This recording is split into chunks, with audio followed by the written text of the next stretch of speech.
اب یہ نہیں کہ آپ اپنے منہ کو بند کر لیا، کھانا کھانا بند کر لیا، باقی سب کچھ چالو ہے، غیبت چالو ہے، برائی چالو ہے، نگاہ سے بدنگاہی چالو ہے، کان سے بری بات چالو ہے۔ یقین جانیے بھوکے رکھنا مقصد اللہ کو نہیں ہے۔ سن، آج کھانا بعد میں کھاؤں گا، تو کھانا کھائے گا، میں پتے چباؤں گا۔ کہا نہیں ایسا نہیں ہو سکتا، تو رئیس آدمی ہے، تجھے برداشت نہیں ہوگا پتا، میرا پیٹ کا میدا تو ہاضمہ کرنے کے لیے کافی ہے، برابر کی عادت ہے، تیرا میدا ہضم نہیں کرے گا۔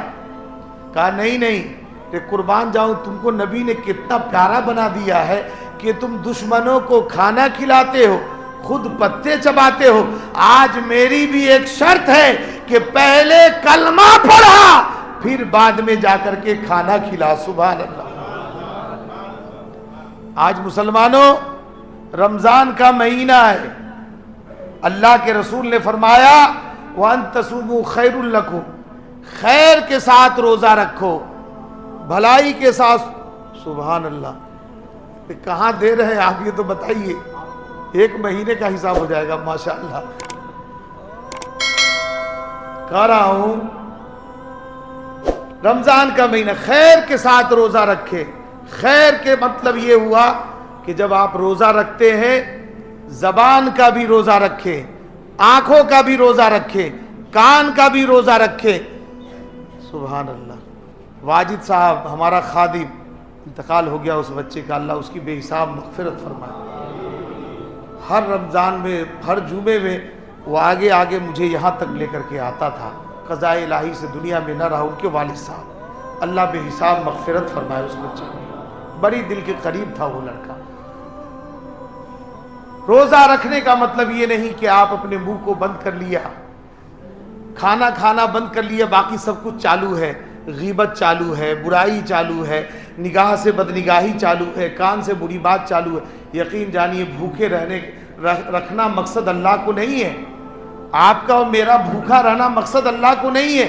اللہ کو مقصد یہ ہے کہ تم ایسا روزہ رکھو کہ تمہارے منہ کا جیسے روزہ ہے ویسے زبان کا بھی روزہ رکھ لو، کان کا بھی روزہ رکھ لو، آنکھ کا بھی روزہ رکھ لو، ہاتھ کا بھی روزہ رکھ لو، پاؤں کا بھی روزہ رکھ لو۔ جب ایسا روزہ رکھو گے تو اللہ تبارک و تعالی تمہیں متقی اور پرہیزگار بنا دے گا۔ سبحان اللہ۔ بھوکا رہنا مقصد نہیں ہے۔ اللہ نے قرآن میں کہا شہر رمضان الذی، چند دن باقی ہے رمضان کے، 11-12 دن جو بھی بچے ہیں، خالی نہ جانے دو، زیادہ سے زیادہ عبادت کرو۔ گھر کی عورتوں کو بھی بتاؤ کہ زیادہ سے زیادہ وہ کو تلاوت میں وقت گزارے، نماز میں وقت گزارے، تراویح پڑھنے کی کوشش کرے، گھر کے کام کاج سے جلدی فری ہو جائے اور نماز ایک کونا میں جگہ بنا لے اپنے گھر کے اندر، جہاں علم تر کیف سے 10 صورتیں یا جتنی تو ہی صورت سے چاہے تو 20 رکعت پڑھ لے۔ قسم خدا کی یہ گھڑیاں، یہ ساعت، یہ وقت پھر 11 مہینے کے بعد کس کو آئے گا کس کو نہیں آئے گا، یہ تو پروردگار عالم کی ذات جانتی ہے۔ کوشش کرو اس وقت کی قدر کریں۔ اللہ تبارک و تعالی اس ماہ مبارک میں زکوٰۃ نکالنے کا بھی زیادہ ثواب عطا فرماتا ہے، اور مہینے کے بنسبت 70 گنا اخلاص کے ساتھ نکالو گے، اللہ تبارک و تعالی 7000 گنا زیادہ ثواب عطا فرماتا ہے۔ خیر المدارس کا حق ہے، جہاں قرآن کی تعلیم ہوتی ہو، اللہ حدیث پاک پڑھایا جاتا ہو، ایسی جگہ پہ زیادہ سے زیادہ تعاون کرو تاکہ ان کے کھانے کا انتظام ہو سکے، ان کے رہنے کا انتظام ہو سکے، اور اللہ تبارک و تعالی اس کا بے شمار آپ کو سال بھر اجر عظیم بھی عطا فرمائے۔ یہ رمضان کا مہینہ ہے، کوشش کر کے ہر آدمی زکوٰۃ نکالنے کی کوشش کرے۔ آپ کیا سوچ رہے ہیں کہ میں دنیا سے جاؤں گا تو مال و اسباب لے کے جاؤں گا؟ نہیں۔ ایک بہت بڑا سیٹ تھا، مرنے لگا، اس نے بیٹے سے کہا بیٹا میرا تو دنیا سے جانے کا وقت ہو گیا لیکن میری آخری خواہش ضرور پوری کرنا۔ کہا ابا جان کہیے، آپ کی ہر خواہش پہ جان قربان کرنے کو تیار ہوں۔ کیا خواہش ہے آپ کی؟ اب بتائیں کیا کھائیں گے، کیا پہنیں گے؟ کہا کچھ بھی نہیں، بس ایک خواہش ہے کہ جب مجھے انتقال میرا ہو جائے، مجھے نہلانا دھلانا کفن پہنانا، اور میرا ایک موزہ ہے جو پھٹا ہوا ہے اس کو میرے ایک پاؤں میں پہنا دینا، مجھے دفن کر دینا۔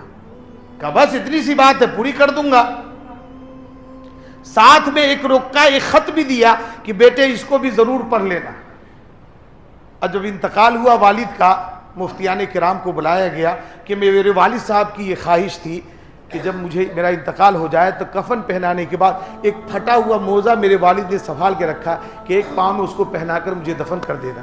علماء کرام نے فرمایا کہ نہیں، ایسا نہیں ہو سکتا۔ مفتیان کرام نے بالکل منع کر دیا کہ شریعت میں ہے ہی نہیں یہ وہ، چاہے پھٹا ہو چاہے نیا ہو، جو کفن ہے وہی ساتھ جائے گا، اس کے علاوہ کوئی سامان ساتھ نہیں جائے گا۔ اس نے سوچا کہ میرے والد نے اتنی ایک ادنا سی خواہش کا اظہار کیا تھا، پھٹا ہوا موزہ لے کے جا رہے تھے، اس کو بھی لوگوں نے پابندی لگا دی، مفتیان کرام نے بند کر دیا۔